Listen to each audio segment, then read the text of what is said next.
by 5.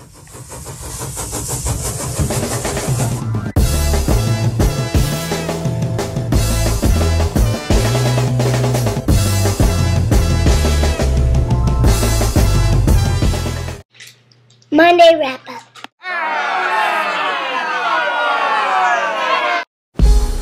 Blessings. You're tuned in to Throwback Talk with V Fox, and this is the Monday wrap-up.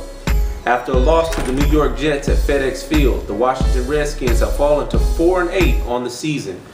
Now, with hopes of only breaking even and ending the year with an 8-8 season, there are a lot of things in disarray and up in the air at Redskin Park.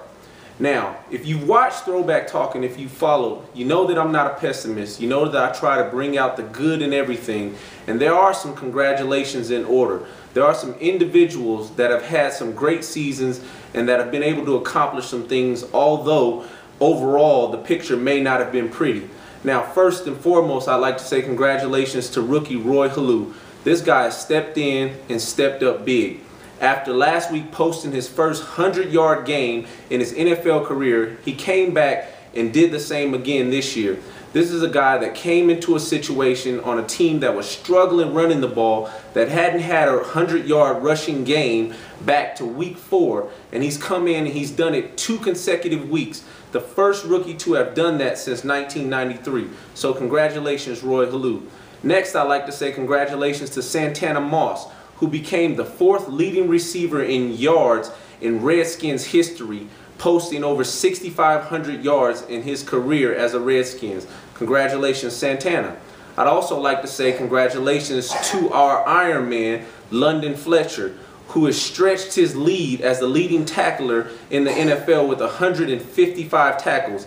The consummate leader, the guy that comes each and every week, who's consistent, who's committed to a cause, and no matter what the situation is, comes to work and ready to lead and focus on winning each and every week. So congratulations, London. I'd also like to say congratulations to Fred Davis, who became the first tight end in Redskins history to have posted 6 games in a season with 80+ yards in a game. So I'd like to say congratulations to him as well. I was there in 2007 when Chris Cooley did it with 5 games. So that's a great accomplishment. And lastly, I'd like to say congratulations to Sav Rocca, who's continuously put himself in a position to be considered one of the best punters, posting people inside of the 20 each and every week. So I know you'd like to hear me talk about everything that they did wrong, but those things should be noted and those guys should be congratulated on their individual efforts. Now, about this Jets game, basically what this boiled down to is the fact that we just didn't finish the game.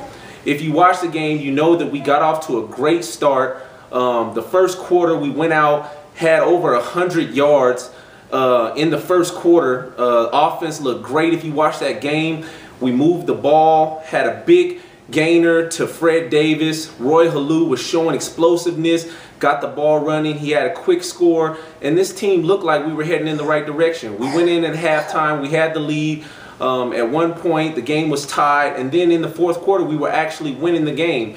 And to lose that game in the fourth quarter, actually in the last 8 minutes of the game, things just kind of unraveled and fell apart, and we just didn't finish. And I don't have to go into the details about what we didn't do, who didn't play well, what they did, who we didn't stop. That really doesn't matter, because the truth of the matter is at this point, it really boils down to that we have 4 one-game seasons. Because really, as a player, I mean, these guys are, the truth of the matter be told, they're playing for their jobs. We got guys playing for their jobs. They're playing for stability.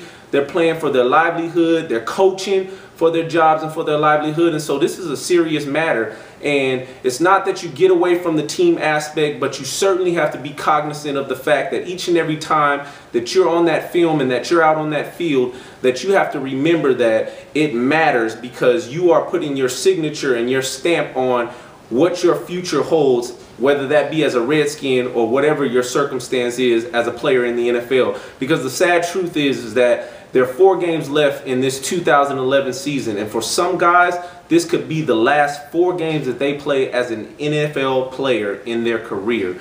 And so that's really the sad truth of the matter. And so you got to go out each and every week, and really the Redskins players, you got a great example, because Roy Halou, this is a young player that really has taken advantage of his opportunity. I've said it all the time, opportunities don't give notice.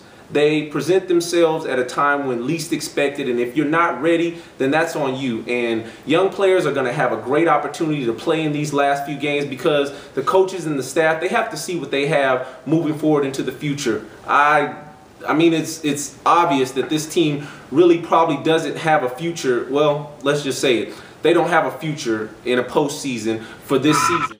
You know what? I thought about that, and that's a little premature to say. This is the NFL. Anything can happen.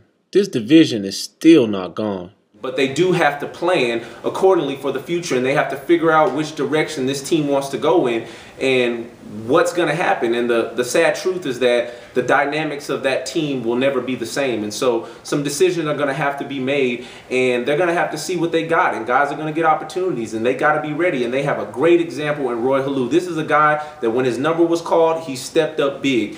And I love what Mike Shanahan said about him. He said that the kid is just humble. And that's the way to be.